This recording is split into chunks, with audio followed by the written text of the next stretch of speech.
Consider the baseline expectations you hold for modern political leaders. You anticipate economic management, infrastructure development, Mm. maybe navigating some complex foreign policy. Right, the standard administrative duties. Exactly. Now, I want you to suspend those grounded expectations entirely.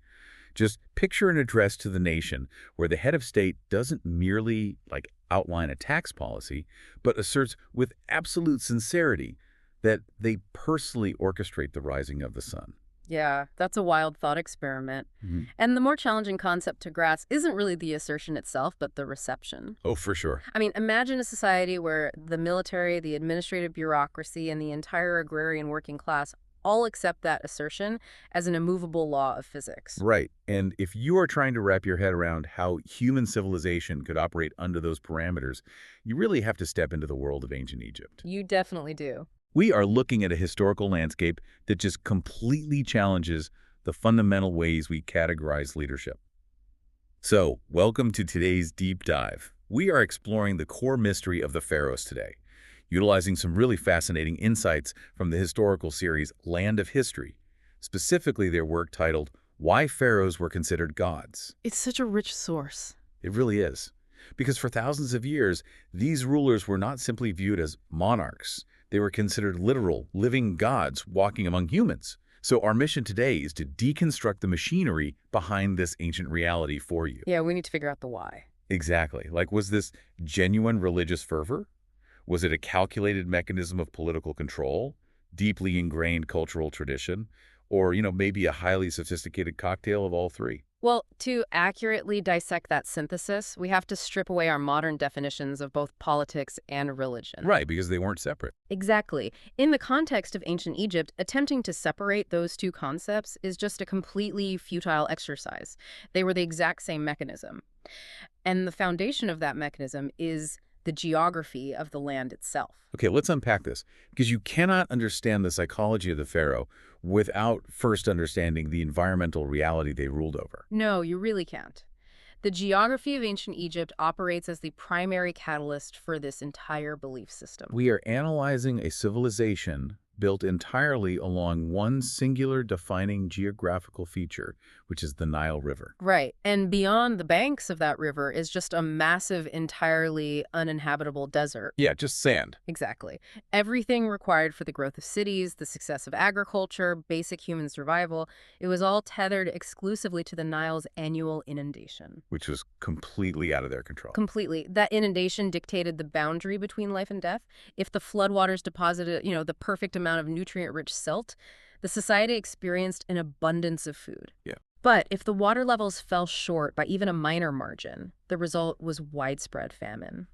And if the flood was too severe, the agricultural infrastructure and human settlements were just physically eradicated. So if you consider that level of environmental vulnerability, it requires a profound shift in perspective. Think about it imagine living on a highly complex, incredibly fragile space station. Wow, that's a great analogy. Right. If you are floating in the vacuum of space, and there is one central life support system controlling your oxygen, your water, your climate, you do not view that machinery casually. Definitely not. If you are entirely dependent on that single system, the entity controlling it, well, it transcends the role of an administrator. You would likely develop a profound, almost religious reverence for whatever forces govern that life support. Yeah, and what's fascinating here is if you take that space station analogy a step further, if that life support system flickers, the psychological toll on the crew is immediate and terrifying. Pure panic. Exactly. That extreme environmental pressure completely shapes the civilization's collective psychology. Because life in Egypt was so tethered to harsh, unpredictable natural cycles, the population developed the belief that all of nature was directly controlled by divine forces. So the sun wasn't just a star. Right. The sun beating down on the desert was the physical manifestation of a deity. The river's flood was a divine action. Even the transition from life to death was a divinely managed process. So in a world where you are totally at the mercy of those elements, taking the leap to believing in a divine king is actually a logical progression. It makes perfect sense. You require an intermediary. You need an entity capable of negotiating with those terrifying omnipotent forces on your behalf. Yeah, in that highly precarious environment, installing a leader who was quite literally chosen by the gods provided an essential psychological safety net for the population. It established a sense of order and control within a universe that otherwise felt, well, dangerously volatile. Since the natural world was perceived as a purely divine construct, the individual managing the human population within that world required credentials that superseded mortal authority. Yes, and the evolution of the title itself really reflects this. The Land of History sources note that the word pharaoh originally just translated to great house. Wait, really? Like just a building? Yeah, it originally referred to the physical royal palace and the institution of the monarchy itself. Oh, wow. But over centuries, that institutional title consolidated into the personage of the king.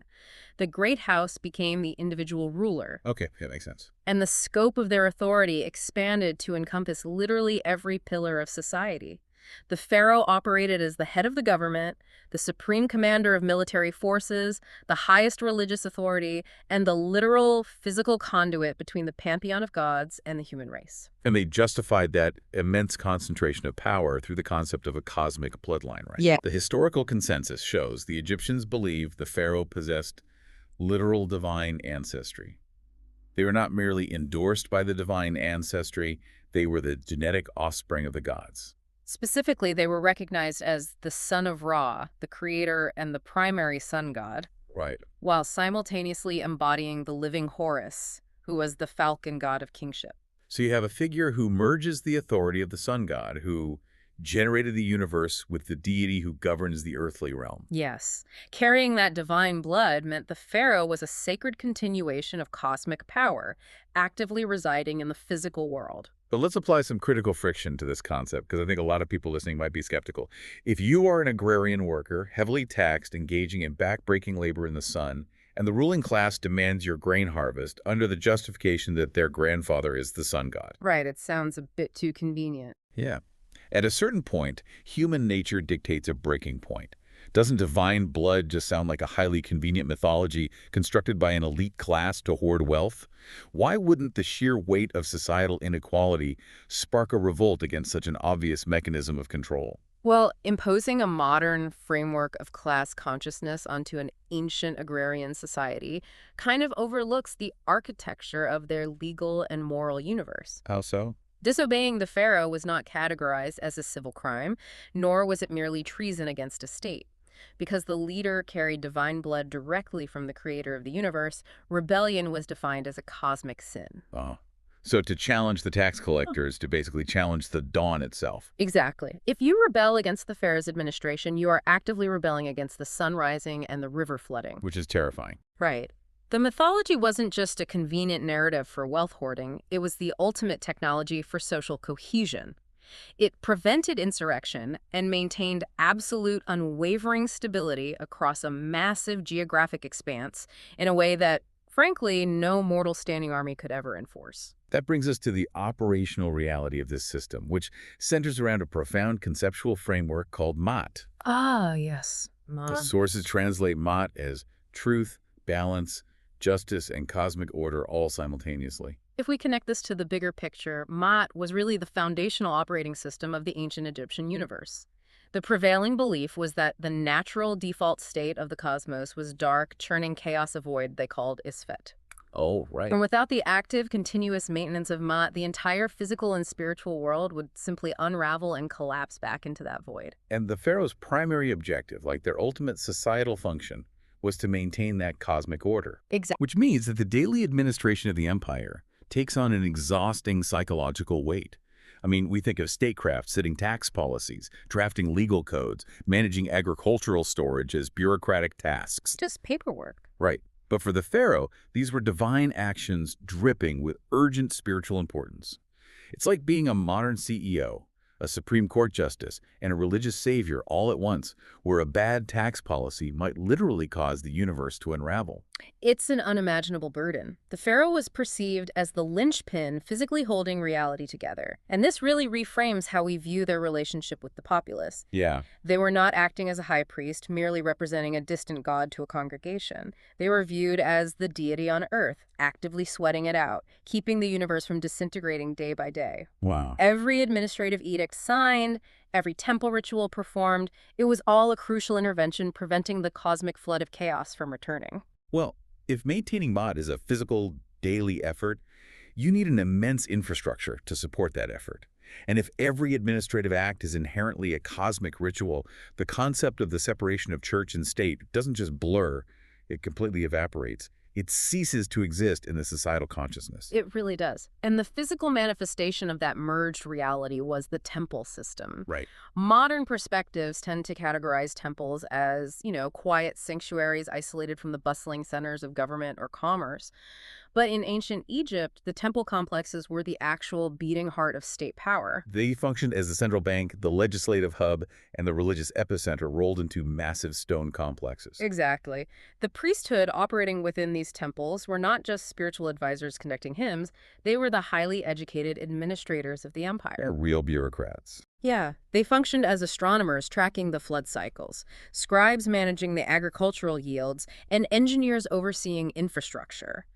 The daily rituals performed in the inner sanctuaries were conducted to honor the gods, sure, but the temple itself managed the physical wealth and logistics required to protect the kingdom. And the pharaoh, as the living deity, sat at the absolute center of this bureaucratic machinery. Here's where it gets really interesting, though.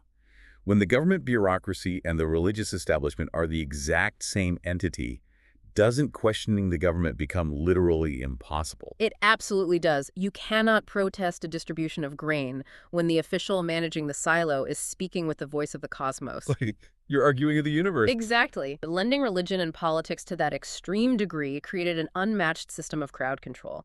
Establishing the pharaoh as a living god allowed a remarkably small elite to efficiently manage and control massive, geographically spread out populations along the length of the Nile. It's brilliant, honestly. It provided an unassailable justification for an absolute monarchy. It was a perfect, inescapable monopoly on power. Because to challenge the political system was to actively invite the end of the world. But the jurisdiction of this absolute power wasn't confined to the living world, which is fascinating. Oh, not at all. The authority of the pharaoh extended far beyond a typical human lifespan. The underlying theology dictated that if you are a god, biological death is not the termination of your authority, it's just a change of address. It is simply a transition into a different phase of divine administration. And that transition required an infrastructure of its own, which brings us to the most enduring physical legacy of this belief system, the architecture. The pyramids. Specifically, the monumental construction of the pyramids. Now, the popular simplified conception of the pyramids frames them as, elaborate, oversized graves built to house the remains of wealthy monarchs. Right, just big tombs. Yeah, but the land of history sources are explicit that this fundamentally misunderstands the mechanics of Egyptian theology. It really does. Categorizing a pyramid merely as a tomb strips away its primary function. They were designed as highly calibrated functional architecture. There were structures meticulously aligned with the heavens, specifically the circumpolar stars using incredibly advanced mathematics. Right. The theology dictated that upon biological death, the pharaoh would undergo a transformation, fully shedding their mortal shell to become a celestial deity in the afterlife, taking their place in the cosmos. So it's less like a static mausoleum and more like a massive stone teleportation device, a cosmic launch pad. That is a very accurate way to look at it. The architecture itself was viewed as the necessary engine required to physically and spiritually project the pharaoh's soul into the heavens. The alignment with the stars wasn't like an aesthetic choice. It was the targeted destination for the machinery of the pyramid. And the sheer scale of resources, the engineering mastery, and the staggering amount of human labor required to construct these engines is almost incomprehensible. It really is. I mean, the Great Pyramids of Giza, the Sphinx, the sprawling, multi-generational temple complexes like Karnak. A society does not mobilize millions of tons of limestone across a desert over decades simply to commemorate a popular politician. No, absolutely not. You only execute civil engineering on that terrifying scale if you believe the structural integrity of eternity literally depends on it. Furthermore, we really have to recognize the dual functionality of this incredible architecture. On a spiritual level, yes, the machinery secured the pharaoh's celestial ascension, but consider the earthly political level. Yeah.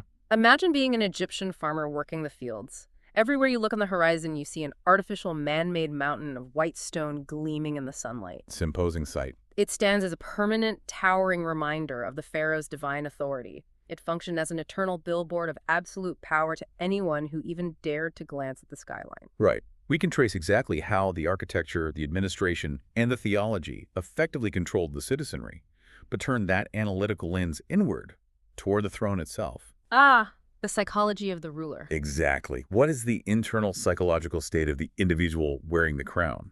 We know this societal machinery required them to be a god. But did the human being enduring all that pressure actually believe the hype? When the pharaoh contracted an illness or, suffered a military defeat or experienced normal human anxiety, did they still look in the mirror and see a living manifestation of Ra? This raises an important question, and historians and anthropologists have debated the psychological reality of the God King extensively. The consensus suggests an evolutionary spectrum of belief over the lifespan of the civilization. Meaning it changed over time. Exactly. During the earliest dynasties, insulated by a system that constantly, forcefully reinforced their absolute divinity, it is highly probable that the early pharaohs internalized this narrative as absolute truth. I mean, they were born into a reality where every advisor, every priest, and their own parents conditioned them to accept this profound, terrifying burden. Right. When your entire reality, from birth to the throne, is constructed around the premise that you are the physical bridge between heaven and earth, you integrate that into your core identity. But society aged, dynasties rose, fell, and were violently replaced. Right. The illusion cracks. As the civilization matured over millennia, the human flaws of these rulers became historically undeniable. A later pharaoh stepping into the role has the benefit of hindsight. They know their predecessors were mortal. So what does this all mean? If a later pharaoh understands that their divinity is an orchestrated performance, they are trapped, right? Very much so. They aren't simply a cynical dictator manipulating the masses for luxury. They are a captive actor. They are forced to play the role that the temple bureaucracy and the agrarian working class absolutely demand they play, because failing to perform the rituals of Ma'at risks plunging the entire kingdom into chaos and societal collapse. The historical reality of the God King resides right at the intersection of all those forces. It is a complex amalgamation of genuine spiritual conviction, deeply ingrained cultural tradition, and a highly pragmatic, calculated political strategy that simply could not be dismantled. Fascinating. Over thousands of years, what began as a spiritual truth calcified into a necessary political performance. The ruler ultimately became a prisoner of their own stabilizing mythology. Wow. So to synthesize this vast historical landscape for you being a pharaoh wasn't just about wearing a crown, it transcended standard monarchical rule. It was this potent combination of cosmic philosophy, the crushing psychological burden of maintaining divine order through Ma'at, an incredibly strict system of administrative control executed by the temples, and an unwavering cultural tradition forged by the harsh, precarious environments of the Nile River. The pharaoh was the literal living engine designed to prevent the universe from falling apart. Exactly. And analyzing that ancient societal engine leaves us with a profound and perhaps slightly uncomfortable philosophical lens to apply to our current reality. Oh, I like where this is going. Well, we examine ancient Egypt with a sense of historical detachment. We marvel at how an advanced, highly educated civilization could construct a societal framework around the belief that a flawed, mortal politician was an infallible deity. Right. We view it as a fascinating artifact of ancient human psychology, completely divorced from our modern democratic sensibilities. But scrutinize the underlying psychological driver for a second. While modern societies have abandoned the terminology of sun gods and the construction of limestone launch pads for the afterlife, consider the fundamental human desire for an infallible savior. Oh, wow. How much of that deep-seated ancient anxiety, the need for a singular figure who can unilaterally fix the chaos of our complex world and restore absolute order, still subtly influences our modern political behavior? Are we still, on a subconscious level, searching for leaders who promise to control the metaphorical floodwaters and keep the void at bay? Beneath the veneer of modern statesmanship and democratic processes, we really have to ask if the fundamental human terror of chaos has truly changed. or if we're simply looking for new ways to elevate mortals to mitigate that fear. Are we really that fundamentally different from the ancient Egyptians? That is a heavy, perspective-shifting thought to end on. It radically changes how you view both the ancient skyline and the modern political arena. As always, thank you for joining us on this deep dive into the complex machinery of history. Keep questioning the frameworks you accept as reality, and we warmly invite you to return for our next exploration.